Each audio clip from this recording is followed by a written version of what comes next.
Bonjour, bienvenue sur TV Land, votre télévision locale, pour votre édition de ce vendredi 19 février. Après la réunion de remise en cause de l'accord de libre-échange transatlantique à Montfort-en-Chalosse et celle autour du plan visionnaire de la future commune de Castets, nous vous proposons aujourd'hui un coup de projecteur sur deux disciplines olympiques que sont l'escrime à l'occasion des championnats d'Aquitaine de Dax et le tennis de table avec ses championnats des Landes, tenus également dans la cité thermale. Puis nous nous séparerons sur une note musicale avec le concert des Sofiane Mustang à Souston. Tel le célèbre et irréductible Petit Gaulois héros de bande dessinée, les communes landaises de Saint-Martin-de-Hinx, Tarnos, Azur, Souston et tout dernièrement Montfort-en-Chalosse ont pris part à l'opposition de l'accord commercial transatlantique, mieux connu sous le sigle de TAFTA, et dont nous vous dressons les enjeux.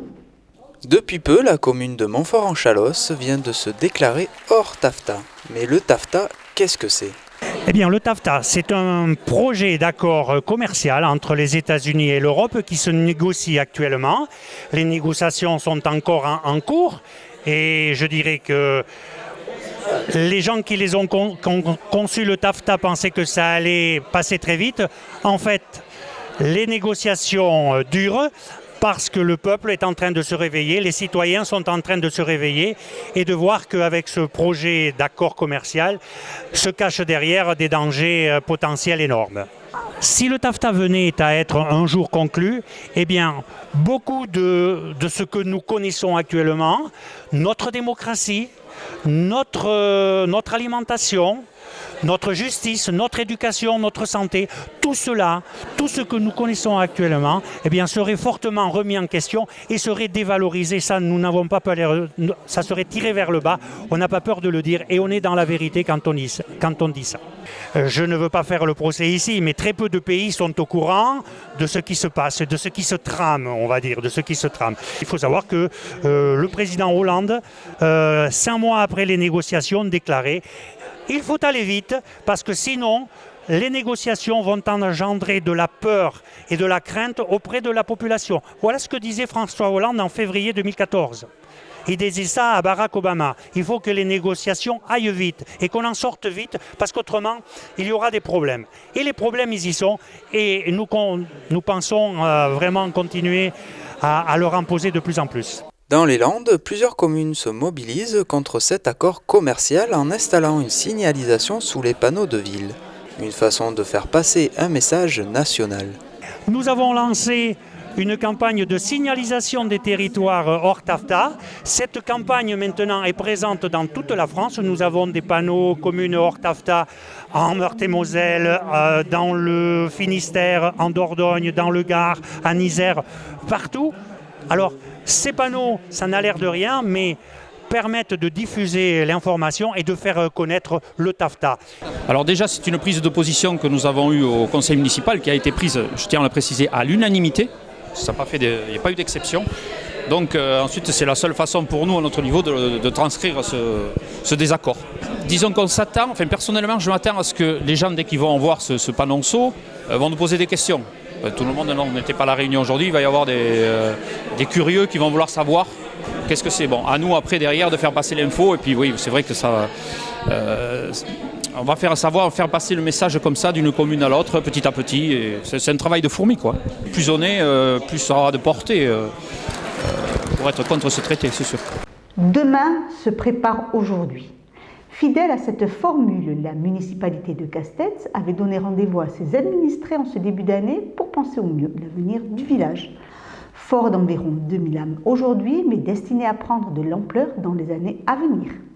Par le biais d'une étude urbaine effectuée l'année dernière, la municipalité de Castets a pu réaliser un plan de référence, donnant ainsi une vision globale sur le développement de la commune d'ici 2040. C'est notre guide pour urbaniser Castets d'ici 2040, savoir où on met plutôt l'activité économique, plutôt les commerces, plutôt l'habitat, et comment on liaisonne tout ça avec des voies douces, et comment tout se structure et se répond entre eux, et qu'il y ait une cohérence et que ça soit logique, voilà, pour éviter de mettre une station-service à côté d'un futur habitat, voilà, ça serait une nuisance, et plutôt pour mettre des choses naturelles autour de l'habitat, et puis cantonner tout ce qui est activité dans un secteur. On est à 20 km quand même du littoral. On a des atouts qui sont ces vallons, la forêt, la proximité avec les déplacements, une voie verte qui passe là. Et puis, encore une fois, pour les gens, je pense, qui traversent Castets pour aller sur la côte, ils ne s'imaginent pas ça. Et puis l'image que ça reflète aujourd'hui, ce n'est pas une image de tourisme, de loisirs. Et c'est ce qu'on a essayé de faire monter un petit peu dans le projet global. Parce qu'il y a un vrai potentiel, à notre avis.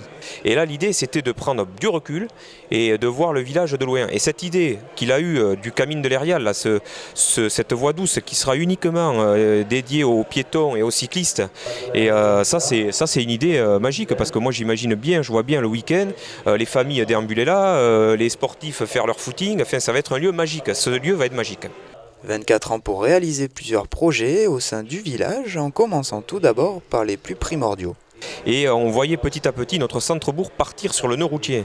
Et donc voilà, on avait deux options. Est-ce qu'on accompagne ce futur centre-bourg vers le centre routier, ou est-ce qu'on s'arc-boute à vouloir faire un centre-bourg dans notre village? Et bien voilà, la solution est prise là aujourd'hui via ce plan de référence. Le centre-bourg sera dans le village avec les vallons autour. Et donc ça sera un village des commerçants, des petits artisans. Et on veut relancer notre centre-bourg parce qu'autour, il y a tous les services publics, la mairie, le groupe scolaire, le pôle culturel, la maison de retraite. Donc c'est logique, il y a une cohérence, et ça, ce plan-là le justifie à 100% aujourd'hui, quoi. Mais bon, il y a des contraintes budgétaires, il y a des contraintes urbanistes, il y a beaucoup de contraintes qui vont faire que, allez, si on fait la moitié de ce plan de référence, moi je ne serais pas mécontent. Sport à présent. Nous vous proposons aujourd'hui de découvrir 2 disciplines olympiques. Nous allons tout d'abord à la rencontre d'un sport connu de tous, mais dont les codes et les règles échappent peut-être à la plus grande majorité d'entre nous. Il s'agit de l'escrime, l'une des rares disciplines où le français demeure la langue officielle et qui plus est rapporte chaque Olympiade son lot de médailles au contingent tricolore. Éclairage donc sur ce sport de combat un peu à part à l'occasion des championnats d'Aquitaine qui se sont tenus le week-end dernier. Pendant 2 jours à Dax, plus de 300 escrimeurs aquitains se sont rassemblés dans l'espoir de repartir avec une médaille. C'est le championnat d'Aquitaine aux 3 armes, donc fleuret, épée et sabre. Du poussin, pupille, benjamin, cadet, senior. Nous avons greffé des handicapés, c'est vrai en effet, sur fauteuil. Nous en avions 3 qui avaient envie de participer aujourd'hui à cette compétition. Individuel ou par équipe, les matchs sont adaptés pour chaque catégorie. Alors ce qu'il faut savoir que pour une compétition individuelle, chez les seniors, les grandes catégories, ce sont des matchs dits longs en 15 touches, 3 manches de 3 minutes. Pour les petites catégories, c'est-à-dire les pupilles, benjamin, là on a des matchs beaucoup plus courts en 8 touches, en 2 manches de 2 minutes. Et après vous avez les rencontres par équipe. Elles sont une autre facette. Et là les rencontres par équipe sont des matchs en 45 touches, où en fait le score évolue et chaque partenaire reprend le score de celui qui était avant. Donc ça donne des situations assez sympathiques parce qu'il y a des remontées, parfois inversement des grandes craquantes, et ce qui fait qu'il y a beaucoup d'entrain, beaucoup d'encouragement. C'est une autre facette très agréable de l'escrime.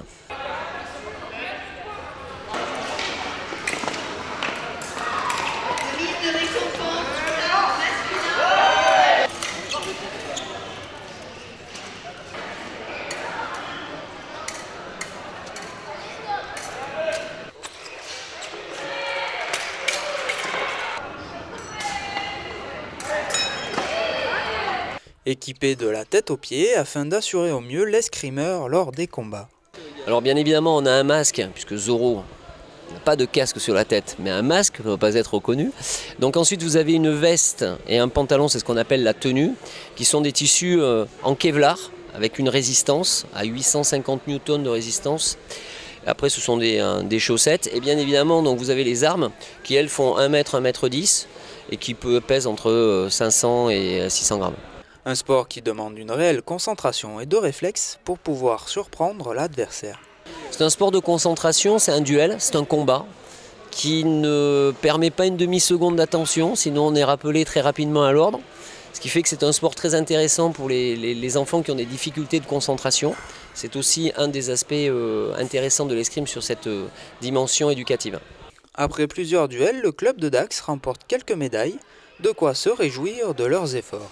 On a eu 7 médailles, 2 or, 2 argent et 3 bronzes. On a des bons résultats, on est très contents parce qu'on a un bon groupe de petits, de benjamins, de pupilles, de minimes, de cadets et qui prennent plaisir à venir faire de l'escrime. On a encore des jeunes qui aiment leur sport et qui sont réguliers, donc ça c'est important. Prochainement, le club passera des journées plus médicalisées avec des femmes opérées du cancer du sein. Portons à présent notre regard sur une autre discipline présente à Rio en août prochain, figurant au programme des Jeux depuis 1988. Et si l'hégémonie chinoise ne souffre d'aucune contestation, le tennis de table possède de nombreux adeptes en France et pas seulement de manière ludique. Immersion donc au pays des pongistes de compétition à l'occasion d'une journée de championnat des Landes dans le club de Dax. Souvent rabaissé au simple passe-temps de camping, le tennis de table est un sport olympique depuis 1988 qui nécessite une certaine condition physique. Ce qu'il faut savoir, c'est qu'il existe beaucoup d'effets. D'accord, donc il faut arriver à maîtriser ça, essayer de maîtriser soi-même, puis à essayer de rattraper les effets adverses. Ça se joue quand même avec de la vitesse, les temps de réaction sont courts. Il faut prendre en compte le placement, la direction de la balle, la hauteur, enfin voilà. C'est en 3 manches gagnantes, donc 3 manches de 11 points, donc ça peut faire 5 manches au total. Et ça dure entre un quart d'heure et 25 minutes en général. Un match physiquement ça va, mais c'est que sur une compétition il n'y a jamais qu'un match, on enchaîne sur le match, donc par équipe là il y a 4 matchs, 5 matchs au maximum avec le double.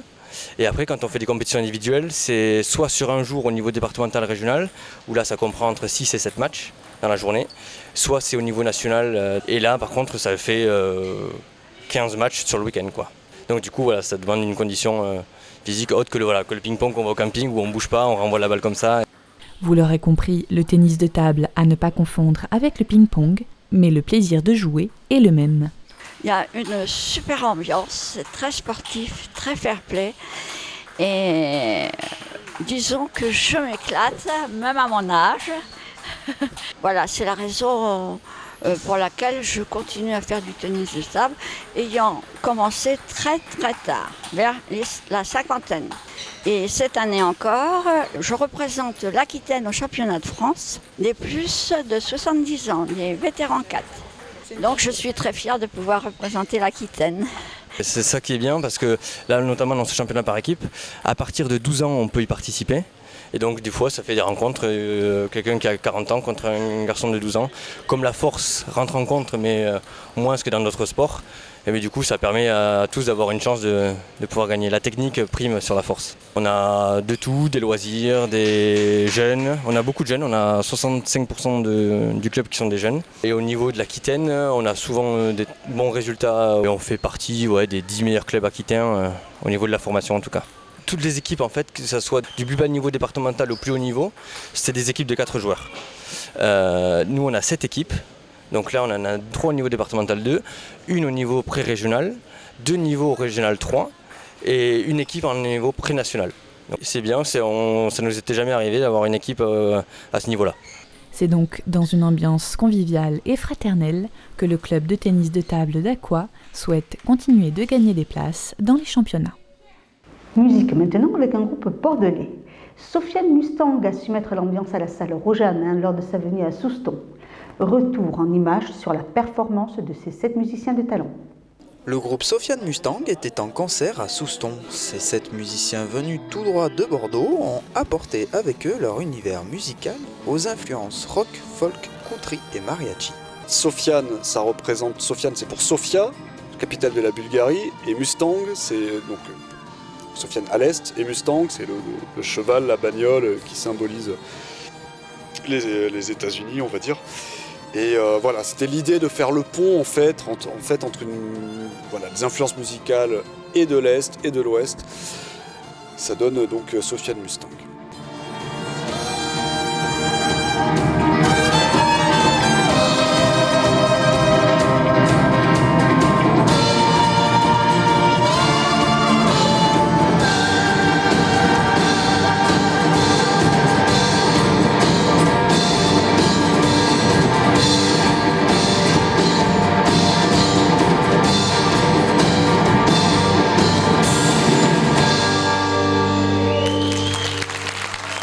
Des textes, voilà, c'est toujours autour de ces thématiques du mouvement, de la fuite qui peut être positive ou négative, qui peut être choisie ou pas. Voilà, toujours, il y a toujours cette idée de mouvement en fait dans la plupart des titres, aussi bien ceux en français qu'en anglais. Il n'y a pas de message, on est sur le sentiment, sur l'émotion. Absolument pas de message. Pendant 1h30, le groupe a su chauffer quelques spectateurs assis à rejoindre le devant de la scène pour danser sur le rythme de la musique. Ce qui est super dans une salle assise, c'est que les gens peuvent se lever. Et ça change tout. Donc c'est pas forcément on en a fait assez peu dans des salles assises, mais 3 on peut les compter, d'accord. Et du coup on a juste envie de que les gens lèvent leurs fesses et quand ça fonctionne, c'est cool. Donc les salles assises c'est pas un problème. Et si je puis me permettre, ce soir ça a vachement bien fonctionné. Voilà, à Souston c'était quand même voilà, les gens se lèvent à Souston. Ils sont un peu foufous à Souston. Hein. Ouais. Ils sont foufous, c'est génial. Tout était très bien. Tout le monde, la chanteuse, les trompettistes. C'est un beau spectacle, hein. Ça nous a bien plu. Hein. Non, c'était très bien. On n'a pas assez dansé, mais c'était... Ouais, j'ai dansé. Parce que je l'ai amené danser. Mon mari m'a un peu forcé, mais ça valait le coup parce que... Non, c'était très chouette. Très... beaucoup d'énergie, voilà. Au bout de 6 ans, le travail de ces musiciens se concrétise par un premier album qui leur permettra peut-être de conquérir de nouvelles salles de concert. Et c'est évidemment un moment très important dans la vie du projet. Il crée une dynamique super positive. Grâce à ça, on peut s'exporter en fait. Voilà, c'est notre passeport pour traverser les frontières, les salles de concert, les festivals. Voilà, donc l'album est précieux pour nous. Ouais, on est fiers de porter cet album et d'essayer de le faire aller le plus loin possible, en tout cas pour qu'on puisse, comme je disais, s'exporter et voir jusqu'où on peut amener le projet. Voilà.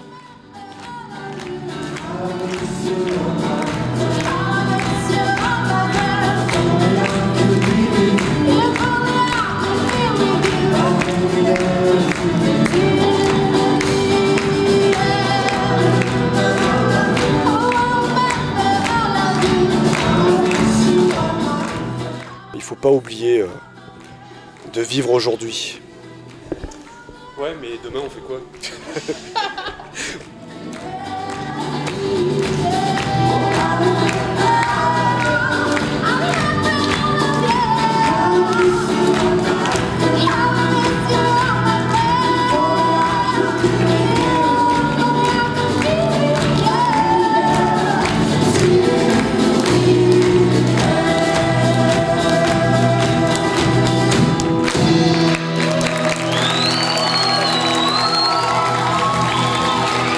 Voilà, cette édition est maintenant terminée. Je vous remercie de nous avoir suivis. Je vous donne rendez-vous lundi 22 février pour un nouveau journal de TV Land, votre télévision locale. D'ici là, je vous souhaite de passer un très bon week-end.